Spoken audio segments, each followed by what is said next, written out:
Hello guys, welcome to the UPSC harbour. कल के lecture में हमने पढ़ा था the origin and the evolution of the universe. मैं होप करती हूँ और एक्सपेक्ट करती हूँ कि आपको समझ आ गया होगा। बहुत बेहतर तरीके से मैंने समझाने का प्रयास किया था। आज के लेक्चर में हम पढ़ेंगे अर्थ, जो कि हमारा होम प्लैनेट है और द ओनली प्लैनेट है जहाँ पर लाइफ एग्जिस्ट कर रही है। उसका ओरिजिन कैसे हुआ, कैसे उसका शेप है, किस तरीके से वो रोटेट और रिवॉल्व कर रही है, और बाकी जो भी डिटेल्स हैं कब बनी, ये सब हम इस लेक्चर में पढ़ेंगे।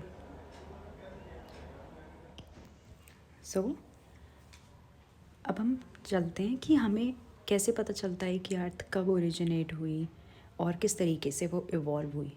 बहुत सारे मेथड्स हैं, प्रोसीजर्स हैं जिसके थ्रू साइंटिस्ट ने आज डिस्कवर कर लिया है कि जो अर्थ है वो ऑलमोस्ट 4.54 या आप मान सकते हैं कि 4.6 बिलियन ईयर्स पहले बनी थी। ओके, अर्ली अजम्पशंस जो पहले लगाई गई थी हिस्टोरिकल एविडेंसेस के अकॉर्डिंग, उस टाइम पे ये एज्यूम किया गया था कि नियरली 6000 ईयर्स ओल्ड होगी। बट लेटर ऑन जैसे जैसे हमारे पास अच्छी टेक्नोलॉजिकल एडवांसमेंट्स हुए, हमारे पास अच्छी साइंटिफिक डिस्कवरीज हुई, अच्छे प्रोसीजर्स और मेथड्स पता चले, तो हमें पता चलता गया कि ये एक्चुअली कुछ 1000 ईयर्स नहीं बट बिलियंस ऑफ ईयर्स पहले से अर्थ का बनना स्टार्ट हो गया था। बल्कि कनाडा और ऑस्ट्रेलिया में अगर आप जाएंगे, कनाडा और ऑस्ट्रिया में अगर आप देखेंगे तो आज भी ऐसे रॉक्स मिले हैं जिनको रेडियोमेट्रिक डेटिंग से पता लगाया गया है कि 4.3 बिलियन ईयर्स ओल्ड रॉक्स भी आज मिले हैं, जो इस बात का बहुत क्लियर एविडेंस है कि अर्थ का जो फॉर्मेशन है वो कुछ 1000 या कुछ लैक्स ईयर्स पुराना नहीं है, वो बिलियंस ऑफ ईयर्स ओल्ड है। ओके स्टूडेंट्स, ये 3 पॉइंट्स आप बिल्कुल पढ़ लीजिएगा। ओके, कनाडा और ऑस्ट्रिया एक क्लियर एविडेंस मैंने बता ही दिया है आपको। देन शेप ऑफ द आप लोग बचपन से हम लोग पढ़ते आए हैं कि अर्थ का जो शेप है वो एक स्फेरिकल शेप है।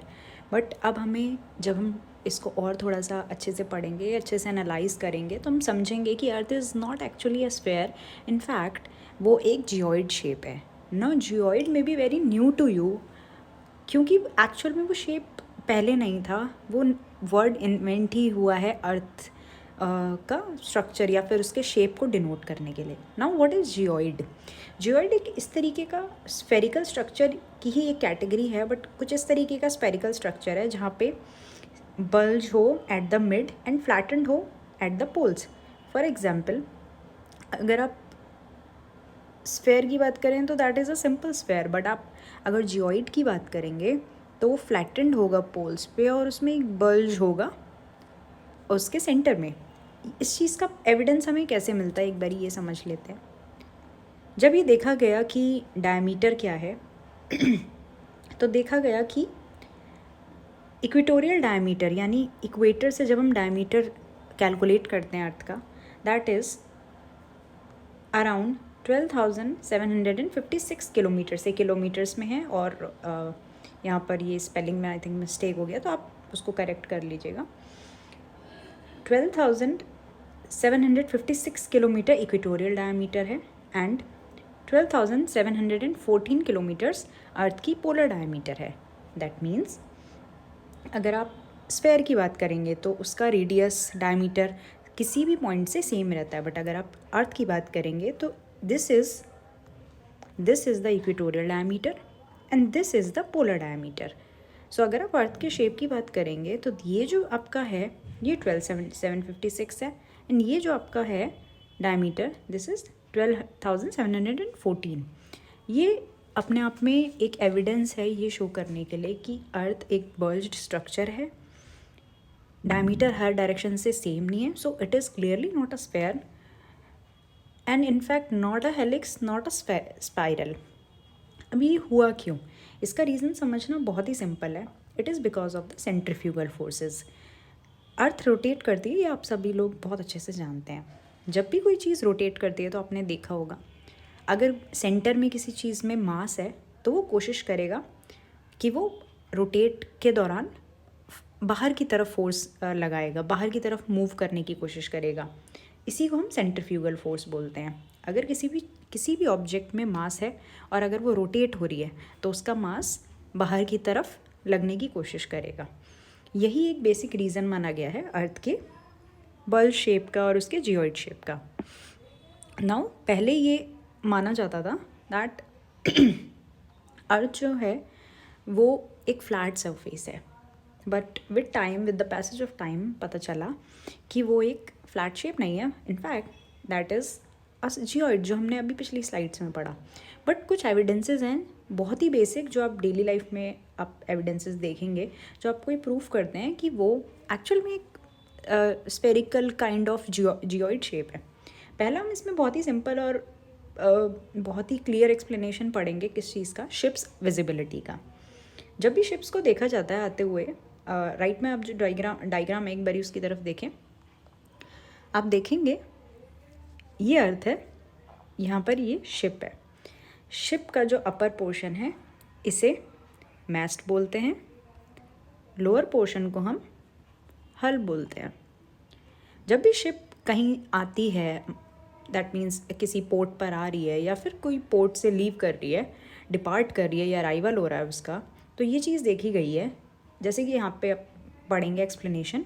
जब भी वो अराइव करती है, जब भी वो आ रही होती है किसी दूर पॉइंट से, ये शिप पोर्ट की तरफ आ रही है, तो आप देखेंगे the top of the must is seen before the हल, मीन्स आपको पहले इसका अपर पोर्शन आता हुआ दिखेगा एंड देन इसका लोअर पोर्शन आता हुआ दिखेगा। सिमिलरली जब वो जाएगी तो भी आपको इस तरीके का इफेक्ट देखने को मिलेगा।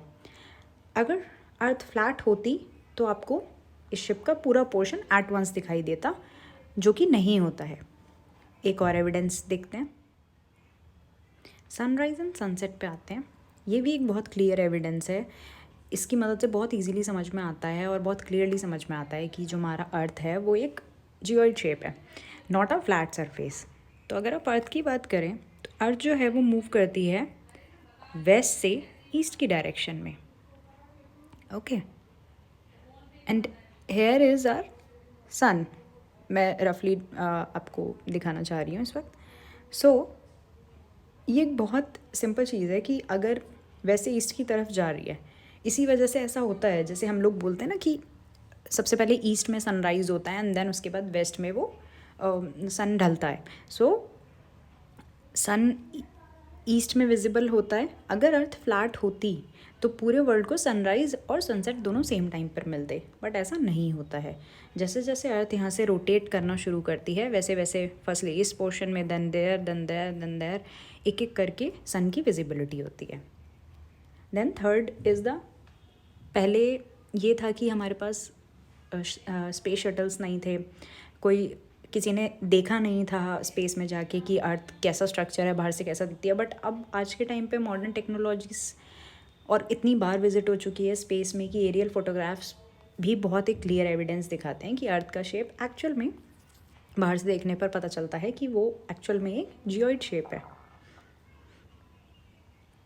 Now coming to movement of the revolution, ये भी आपने काफ़ी बार पढ़ा हुआ होगा।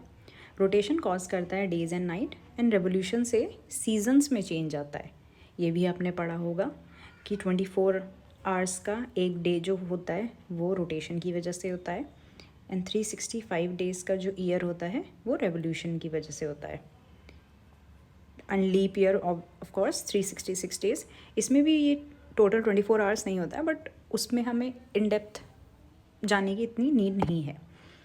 सो अगर हम नॉर्मली देखें तो अपनी एक्सिस पर, इमेजिनरी एक्सिस होती है, इस पर जो वेस्ट से ईस्ट की डायरेक्शन में अर्थ का मोशन है, this is known as rotation.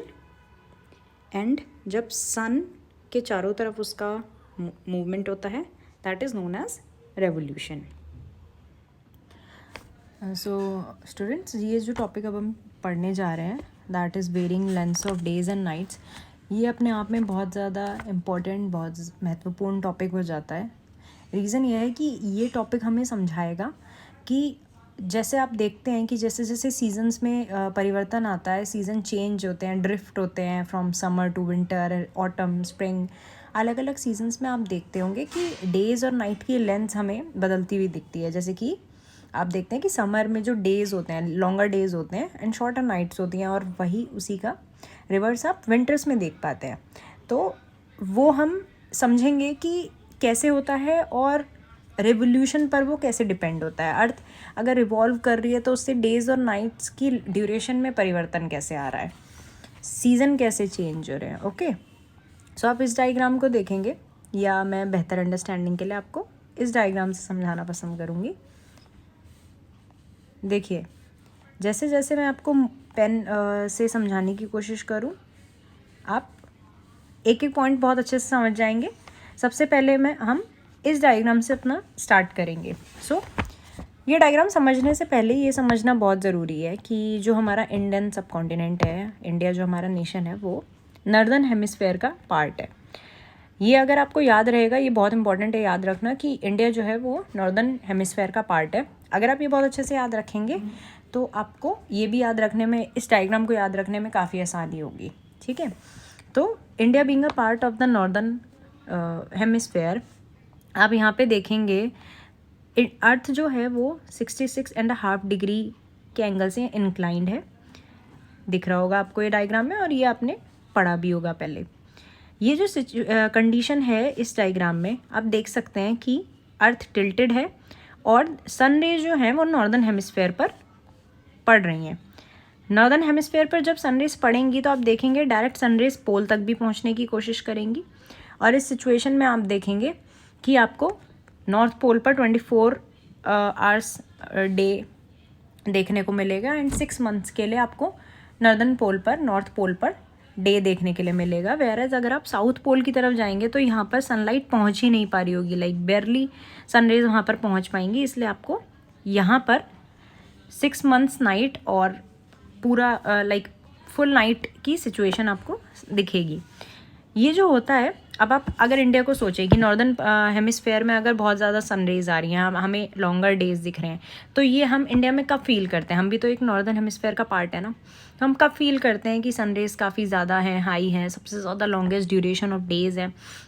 Okay, तो ये हम फील करते हैं जून 21, 22 अप्रॉक्स मान लिया जाता है, आप मिड जून समझ सकते हैं कि 21, 22 जून को ये जो होता है इसे समर सोलस्टाइस बोलते हैं, जिस टाइम पर नॉर्दर्न हेमिस्फेयर बहुत ज़्यादा सनरेज रिसीव कर रहा होता है। सबसे ज़्यादा ग्रेटेस्ट जो सनरेज होती हैं वो नॉर्दर्न हेमिस्फेयर में होती हैं।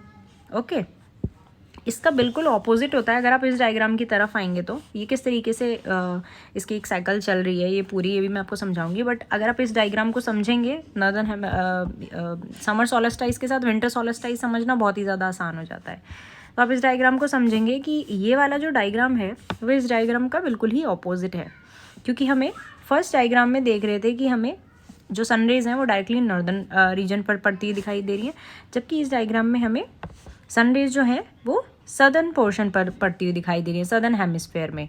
और आप बोल सकते हैं कि फर्स्ट डायग्राम में आपको सनरेज कहाँ पर पड़ती हुई दिख रही हैं? ट्रॉपिक ऑफ कैंसर पर पड़ती हुई दिख रही हैं, और सेकेंड वाले डायग्राम में आपको ट्रॉपिक ऑफ कैप्रिकॉर्न पर पड़ती हुई दिख रही है। लर्नर्स, इस जो सेकेंड डायग्राम की सिचुएशन है इसको हम विंटर सोलस्टाइस से डिनोट करते हैं। और इस वक्त क्या है कि क्योंकि सदर्न हेमिस्फेयर पर सारी सनरेज पड़ रही हैं, सदर्न हेमिस्फेयर में हीट होगी, हॉट आपको क्लाइमेटिक कंडीशंस दिखेंगी, वेयरएज नॉर्दर्न हेमिस्फेयर में अच्छे से सनरेज ना पहुंचने की रीज़न से हमें कूल क्लाइमेट दिखेगा, यानी हम यहाँ पे बात करें विंटर्स की। और अगर आप इंडिया से रिलेट करके देखेंगे तो हम भी नॉर्दर्न हेमिस्फेयर का एक पार्ट है, तो उस टाइम पर हमें भी क्या लग रही होगी? ठंड लग रही होगी। इसलिए आप ऐसे याद रख सकते हैं कि हमें ठंड कब लगती है? हमें ठंड लगती है दिसंबर के टाइम पे। सो दिसंबर 21 एंड 22 विंटर सोलस्टाइस है। अगर आप अपने कंट्री से रिलेट करके पढ़ेंगे तो मैं अश्योर कर सकती हूँ कि आपके लिए बहुत ईजी हो जाएगा। आपको सिंपली याद रखना है इंडिया नॉर्दर्न हेमिस्फेयर का पार्ट है। जब नॉर्दर्न हेमिस्फेयर पर डायरेक्ट सनरेज पड़ती हैं, कब पड़ती हैं डायरेक्ट सनरेज? ज़्यादातर कब हमें बहुत ज़्यादा गर्मी कौन से मंथ में लग रही होती है? जून में लग रही होती है, राइट। सो जून में जब हमें गर्मी लग रही होती है तो वो उस टाइम पे अर्थ क्या है? समर सोलस्टाइस में। और हमें ठंड किस टाइम पे लग रही होती है सबसे ज़्यादा? दिसंबर के टाइम पे। सो वो क्या है? विंटर सोलस्टाइस है। ठीक है, विंटर सोलस्टाइस है मीन्स नॉर्दर्न रीजन में ठंड है। नॉर्दर्न रीजन में ठंड है तो इनकमिंग सोलर एनर्जी ग्रेटेस्ट कहाँ पर होगी? सदर्न पोर्शन में होगी। ओके, सो मैं एक्सपेक्ट कर रही हूँ कि आपको फर्स्ट एंड सेकेंड डायग्राम बहुत ही ज़्यादा क्लियरली समझ में आ गए होंगे। इन्हें सोलस्टाइस बोला जाता है सोलेस्टाइस इसलिए एक तरीके से आप समझ सकते हैं कि इक्वल नहीं है, ऊपर वाले एक पोर्शन गर्म है और दूसरा पोर्शन क्या है, ठंडा है। ओके, अब आ जाते हैं इन वर्टिकल डायग्राम्स के ऊपर। यहाँ पर आप पढ़ सकते हैं, यहाँ पर लिखा हुआ है वर्नल इक्विनॉक्स, और नीचे अगर आप देखेंगे यहाँ पर लिखा हुआ है ऑटमनल या फिर ऑटम इक्विनॉक्स। ओके, पहली बात तो वर्ड ही चेंज हो गए हैं, आप देख सकते हैं। फर्स्ट जो हमने 2 डायग्राम्स पढ़े वहाँ पर हम बोल रहे थे सोलेस्टाइस, और यहाँ पर आ गए इक्विनॉक्स। गाइज, इक्विनॉक्स जो वर्ड आया है, इक्विनॉक्स वर्ड हमारा आया है इक्वल से वर्ड आया है। तो इसका क्या मतलब है? इसका मतलब ये है कि इक्वल आपको डेज एंड नाइट की कंडीशन फील होगी। ना तो आपको ऐसा लगेगा कि डेज लॉन्गर है नाइट शॉर्टर है, या फिर नाइट्स लॉन्गर है और डे शॉर्टर है, बल्कि आपको लगेगा जो तापमान है, जो क्लाइमेटिक कंडीशंस हैं, वो काफ़ी ज़्यादा सटल है, नॉर्मल है, मतलब बहुत अच्छा है, आपके फ्रेंडली हैं आपके लिए रहने के लिए। बहुत ना ज़्यादा गर्मी है ना ज़्यादा ठंड है। तो अगर मैं आपसे जनरली पूछूँ तो आपको ऐसा किस मंथ में लग रहा होता है, तो आपका बहुत इजीली जवाब होगा स्प्रिंग और ऑटम। स्प्रिंग और autumn means March season and September season. आपने फील किया होगा इतने सालों में कि मार्च और सितंबर, अक्टूबर, इन सीजन्स में क्या होता है कि आपको एकदम परफेक्ट वेदर कंडीशंस दिख रही होती हैं, परफेक्ट क्लाइमेटिक कंडीशंस दिख रही होती हैं आपको। ना ज़्यादा गर्मी लग रही होती है ना ज़्यादा ठंड लग रही होती है। सबसे पहले बात करते हैं मार्च की। ठंड से जब शिफ्ट करेगा, जैसे कि हम देखते हैं ना जनवरी फरवरी के बाद कौन सा सीज़न आता है? मार्च। कौन सा मंथ आता है? मार्च का। और मार्च में कौन सा आता है सीज़न? Spring season. जब आप स्प्रिंग सीज़न की यहाँ पे बात करेंगे, इस डायग्राम को आप देखिए, यहाँ पे सन जो है वो ओवरहेड है। हम ऐसे बोलेंगे कि ना तो वो प्रॉपर नदन की तरफ यहाँ जा रहा है, ना ही वो प्रॉपर इस तरफ जा रहा है, वो ओवरहेड है, वर्टिकल है। ओके, ओवरहेड मीन्स वर्टिकल सन आइसोलेशन हो रहा है, इंसोलेशन हो रहा है, वर्टिकली रेस पहुँच रही हैं। वर्टिकल रेस पहुँचने की वजह से कोई भी एक हेमिस्फेयर ज़्यादा ठंडा या ज़्यादा गर्म तापमान नहीं सहता। दोनों ही बराबर डेज और नाइट की स्थिति को देख रहे होते हैं। बराबर डेज एंड नाइट की स्थिति को देखने के रीज़न से ही उसका नाम पड़ता है इक्विनॉक्स, क्योंकि ये वर्नल का मतलब भी गाइज स्प्रिंग से ही है। सो क्योंकि ये स्प्रिंग को डिनोट कर रहा होता है, ओके, तो इसका नाम पड़ गया वर्नल और स्प्रिंग इक्विनॉक्स। और ये ऑटम को डिनोट कर रहा होता है, समर के बाद ऑटम आता है, इसका नाम पड़ गया ऑटम इक्विनॉक्स। ओके, ये चीज़ आपको समझ में आ गई होगी, मैं एक्सपेक्ट कर रही हूँ आपसे। डायरेक्टली ओवरहेड आपको याद रखना है, जब भी डायरेक्टली ओवरहेड होगा, ओवरहेड में हम इक्विनॉक्स वर्ड का यूज़ करेंगे। और जब किसी एक पोर्शन पर ज़्यादा सनरेज पहुँच रही होगी, ज़्यादा इंसोलेशन हो रहा होगा, उसको हम क्या बोलेंगे? सोलेस्टाइस बोलेंगे।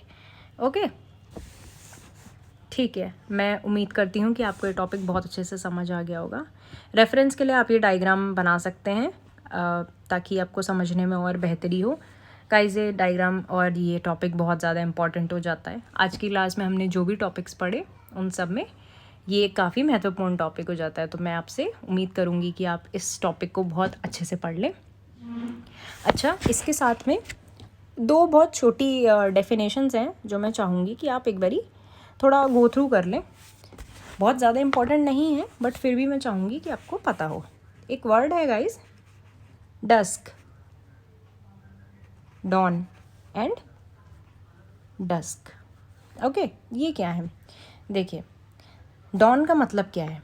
डॉन का मतलब है जब सन राइज होता है। तो जब सन राइज होता है तब क्या होता है? क्या एकदम से रोशनी हो जाती है? नहीं।